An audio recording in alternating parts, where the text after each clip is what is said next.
Hi, and welcome to episode 4 of the Slow Coach podcast, Smashing It at the Back of the Pack.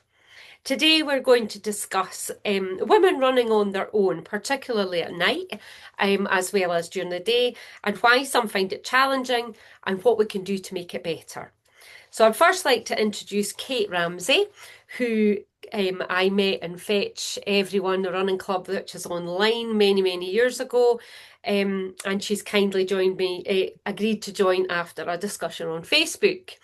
And I would also like to introduce Joanna Bell, who basically didn't know me and I didn't know Joanna, but her post on LinkedIn inspired me to start having this discussion with people. So I'm going to hand over to Joanna and she can tell us a little bit about what made her put the post on LinkedIn and what it was.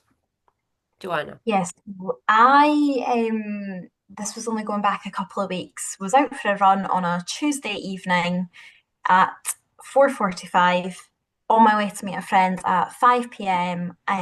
It was still relatively light. The clocks had just gone back that week.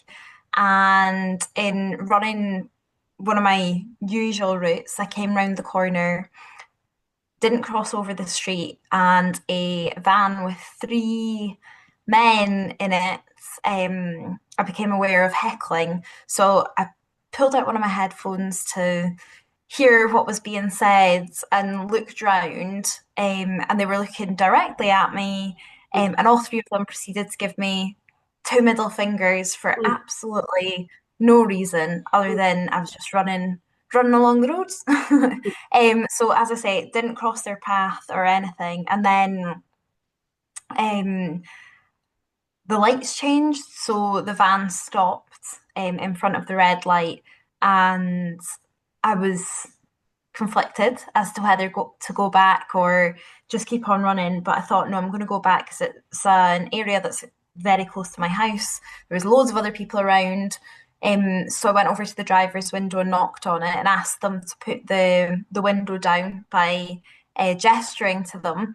And they just waved at me from the other side of the window in a sort of mocking way. I mean, this isn't good for a podcast, but it was essentially like a Yeah. bright smile and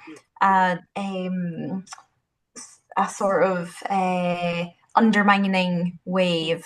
Yeah. And then I went round to the front of the van because they were still stopped, and I took a photo of the number You. plate. Well, I took a photo of them in the van, and the number plate was included. And in the photo, they all hid their faces. They had caps on, so they pulled the caps down and put their chin to their chests, and then the car drove on. Off the back of that, I got home and I got my partner to take well, I met my friend, went for a run. We spent a good 5K raging about it. As you do. And then I got home and asked my partner to take a photo of what I was wearing. Not that I think that should matter, but in this instance, I really don't think I could have done anything else to avoid being heckled. So every part of my skin was covered with the exception of my face. I had a gilet on that went up to my chin, and I had a thermal on that went over even the tops of my hands. So it's just my thumb and my Mhm. fingers and my face that was out. Um, so I got my partner to take a photo just to demonstrate that despite being covered up, despite running to meet a friend, going out as close as possible to finishing work, and not even crossing the path of these men, they still went out of their way to harass me and wouldn't even have a conversation about it when I approached them. So, in going up to the window, really what I wanted to do was just say, look, don't do that. Yeah. There's no need for it. Because I'm conscious that I think I look younger than I am. I'm nearly 30, and I think that my concern is that there's people that are younger, less confident, and I really do see that as a privilege that I have the confidence to be able to go up and approach these people. but I know not everyone's in that position, and that's what led me to post on social media. Because when I came home and spoke to my partner about it, he was definitely shocked, and other males that I mentioned to about it were shocked. But in speaking to him, he said, "I'm shocked because when I'm with you, it doesn't happen." And I thought, how many other Mm. males who would count themselves as allies probably don't realize how frequently that goes on. I would say about 50% of the runs I go on, there's either a toot of a horn or some shouting out of a window. And I don't think that's any form of special treatment that I'm getting. I think that is the norm. But I think because so many males don't see it, they forget that it is happening, even the ones that wouldn't do it themselves. Yeah. Yeah, I completely agree, Joanna. I mean, as you get older, the heckling's still there. I don't know how you feel, Kate, but the heckling's still there, but it's sometimes aimed slightly different. Um, but it's still there. I mean, I've been running since I was 16 years old, and you're talking about young people. I used to come home really cross that my run had been ruined when I was really young, and I would go home to my dad and rant and rave about it. And it tells you something where I was still coming home to my husband and ranting and raving about it. That it ruined it ruins your run because you just spend the rest of the run thinking about it. And it erodes your confidence, I think, for that to happen. I don't know, what do you think, Kate? I think so. I mean, I think there's so many. It was interesting what you said about what you were wearing, because I Uh-huh. think you immediately feel defensive. You have to explain why you were running, where you were running, why Hmm. you were Yeah. out at the time that you were out, and whether what you were wearing was appropriate or not. And you just Mhm. shouldn't have to. And I No. certainly feel, and this is a terrible thing to say, and like you know, I've run since my early 20s. I kind of feel now like at least now that I'm older, there would be slightly less blame attributed to me. Like she's, Hmm. as Yeah, a, agreed. because I'm not so, in societal terms, attractive. If you Hmm. like, what I find now more is I'll have teenagers, let's be Hmm. honest, kind of do that. And again, this isn't very good because it's a visual, but they'll do Hmm. that kind of pretending to jump out at you. Hmm. Like they'll jump in your way and then pull back so that you jump and you get the fright and they Hmm. laugh. And you're Hmm. like, it's just not funny. It's just in no way, No. shape, or form. Because like, you could jump out onto the road because you think Hmm. you're going to be attacked. You change your route. I mean, I can think of like odd comments I've had. I mean, I Hmm. quite as you might remember, quite a long time ago. Now, but 15, 16 years ago, I had an incident of indecent exposure. It went to court, and I was running in the broad daylight, but I was running somewhere quiet, and a little bit of me thought, is this, are people going to think this is my fault because You of where done I'm all. running? Yeah. I live in the city. You live in the city. I mean, it doesn't matter where you live. I should be able to run in the middle of nowhere with nothing on if I Hmm. choose to do so. You're Hmm. not asking for it. The behaviour is unacceptable. But I just think it's a fact of life, and it impacts what you wear, where you go, when you go. Do you go with a friend? Your winter routes change. Hmm. It's just a whole, it's almost as much consideration as your race day plan. Hmm. Mhm. And it's just Mhm. become normal for us. I, but sadly, it's been normal, Kate, I mean, I Yeah. would say I started running almost at the time when women started being involved, allowed to be in marathons. So that's a long time ago. It's 40 years next year I've been running for. And it's been the norm since then. I think Yeah. maybe what the heckling is, what comes out of their mouths when they're shouting out their vans or whatever, has changed. And I think it can be more threatening nowadays. And that's what I was saying to you, Joanna, about my daughter's 27, and she says it really can put her off. And Yeah. she's fairly confident. She's a bit, she's like her mum. She'll know that people kind of do Yeah. things. But like that, you going back to them, to that van, to say, like, don't do that. That took a lot of courage. Yeah. That, yeah. But you shouldn't have had to do it in the first place. And it actually made me feel a little bad when I reflected on it because, in all honesty, I would probably just have thought something unpleasant and carried on my way because I'm so done with it. And that's Hmm. not the right thing for me to do. The Hmm. right thing is to call people out on it.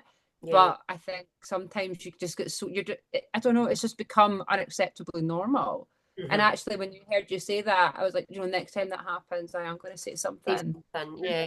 I think that's the thing though, Kate, because I used to like really react. You know, like when I was really young, I used to go "Arr," and like shout at them and how dare you, and I would react. And then I remember coming back and thinking, actually, that's not working. You know, they're not me reacting like, I mean, I wasn't being reasonable. I was shouting back at them because I was annoyed. Um, so then I started not saying anything and literally putting my head down and just running. Yeah. But that's not right either because no, you're not calling it out then.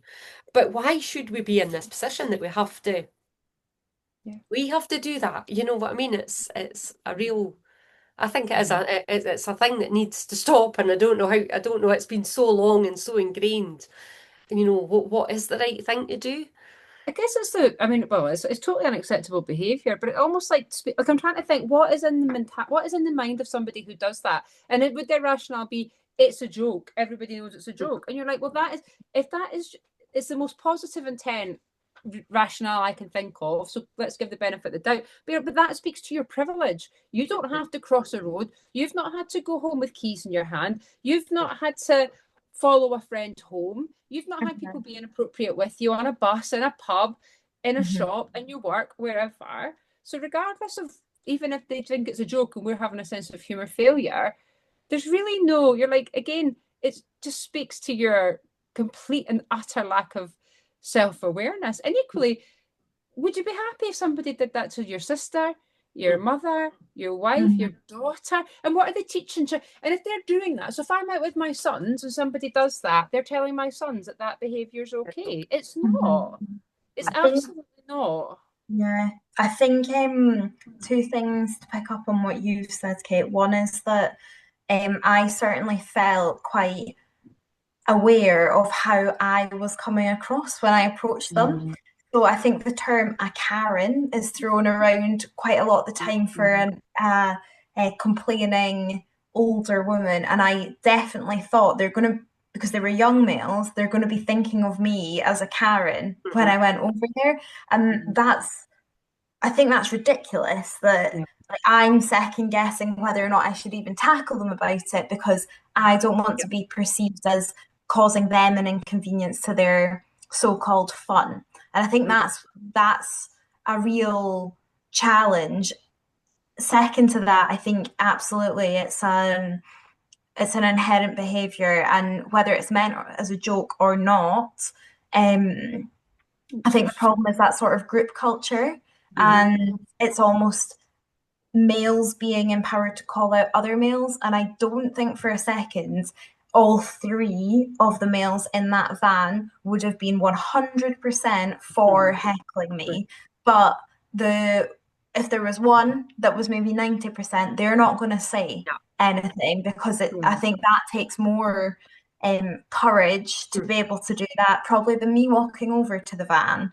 Yeah. From my perspective, there's some good campaigns about like don't be that guy and around active bystander training, but I think the frustration for me, which you've already touched on, is that it's now my problem and it's Yeah. our problem. Mhm. So they elicit that behavior and they evoke these emotions in females as a result of their behavior.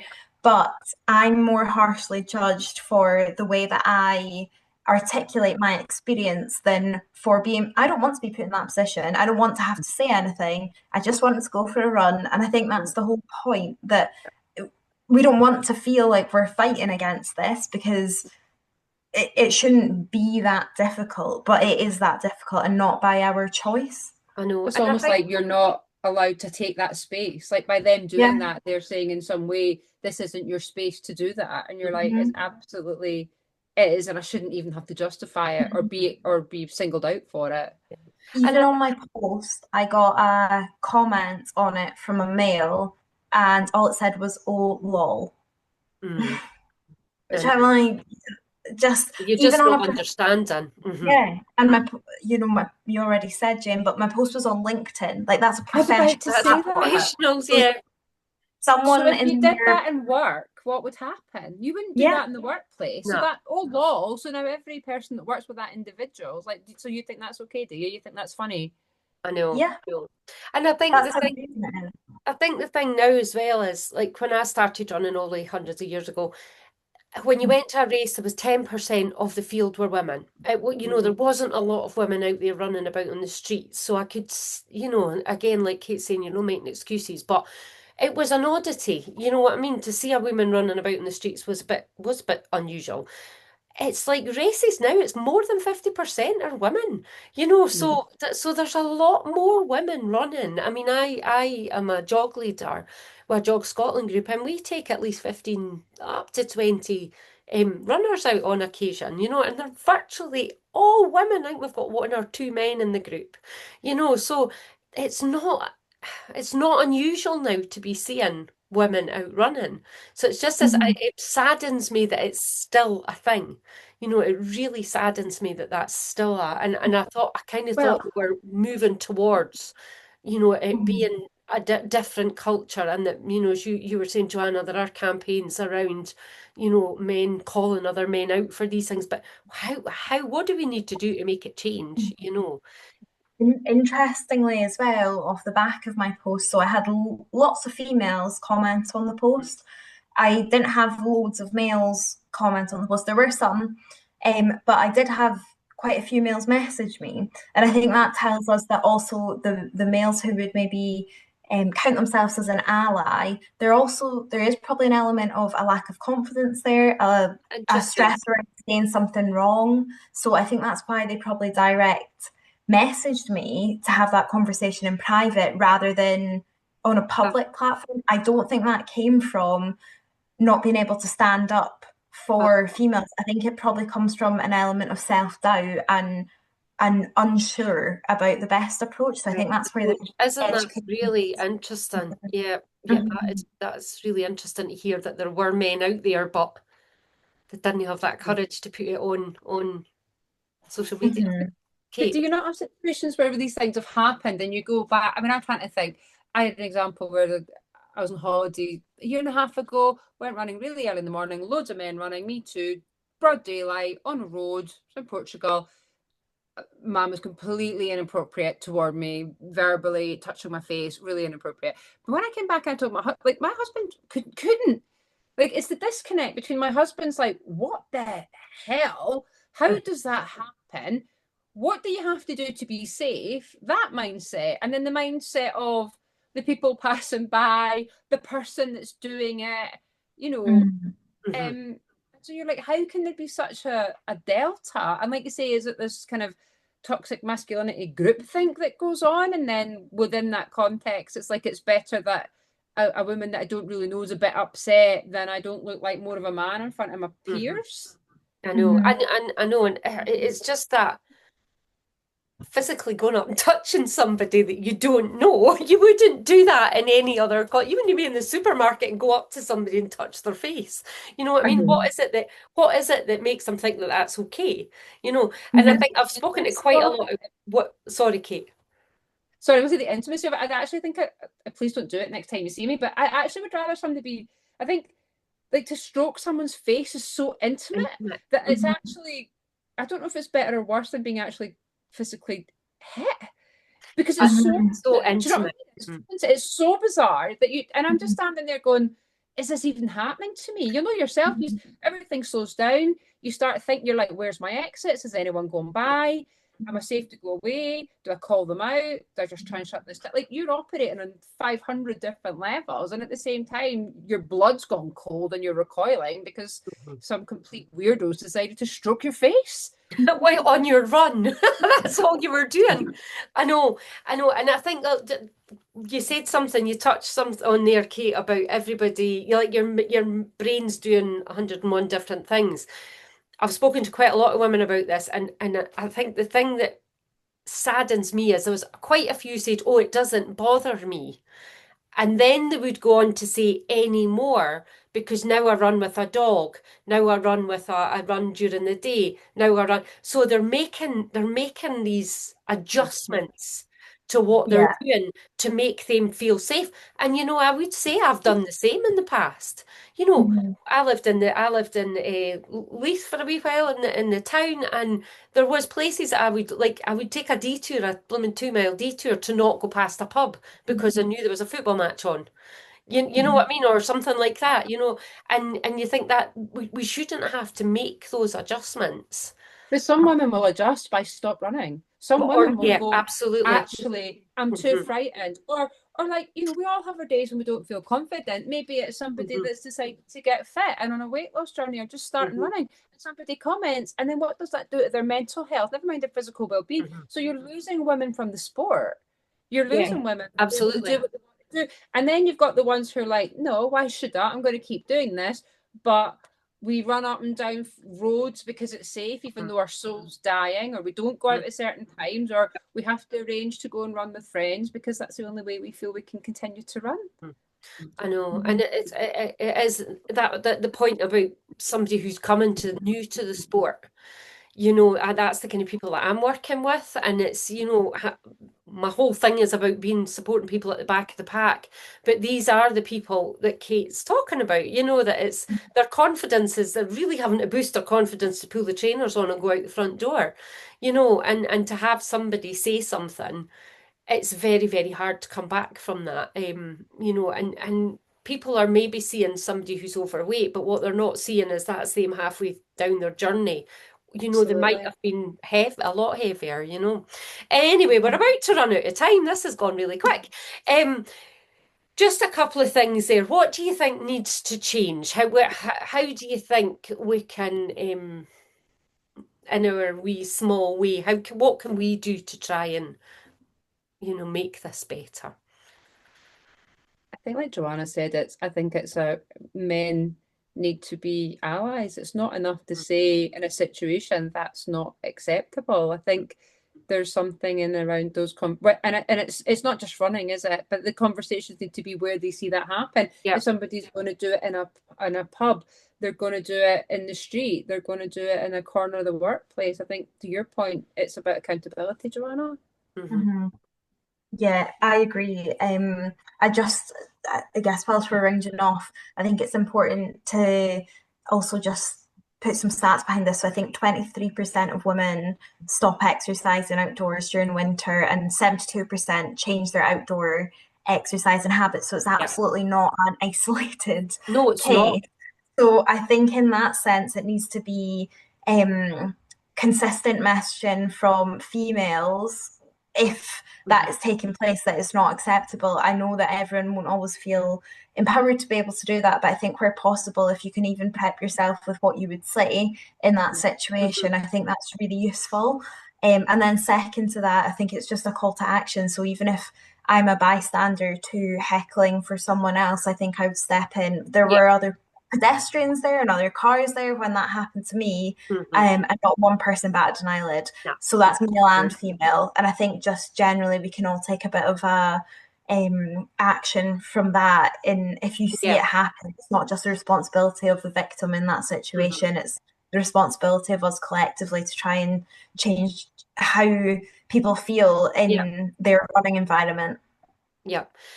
Absolutely. And I know that those stats that you were quoting there, Joanna, our numbers at Jog Scotland go up in the winter time. And the main reason is because people have got somebody to run with, and they feel safe. Yeah. And we're able to do head torch runs, we're able to do runs that go around parks.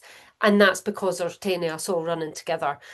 Mhm. I used to run, and when I lived in Pennycook, I used to run up the Pentlands myself with my head torch on, but there's no people there at night, Mhm. other than mad runners. So it's about that. It is when you're coming into contact with people, and I'm not sure that it's just when you're in a city. It may well be, as well when you're out. Anyway, we've not got lots and lots of time to do this, and I don't want to hold you up anymore. But thank you very much for this. I'm going to try and follow up with a bit of a blog, so I might be back in touch with you, Joanna, Kate, just to Great. see if you've got any comments. Because I think it is a really important, and I think we are the ones that are experiencing it. Mhm.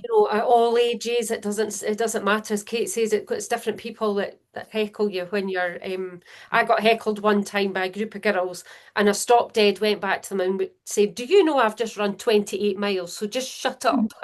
And it was training for an ultra, and I'm like, "Could your bum run an ultra?" But it was that kind of, just that Mm. feeling you just get really worked up about. You just it ruins your run, and I think it's an important thing that we all need to keep Mhm. shouting about. So thank you very much for doing this. I will send you a little link so you can spread it about. And as I say, I'm going to try and put a wee blog together as well to pair with Mhm. it, which I'll send you both a link to that. So let's start from the ground up, and we'll just keep shouting about it in all our groups. Fetch, we've got a lot of good male allies in Fetch. We do. I'm absolutely sure they would be the ones to call out, but we can share it amongst that as well. So thank you very much, and I'll let you get on with your day.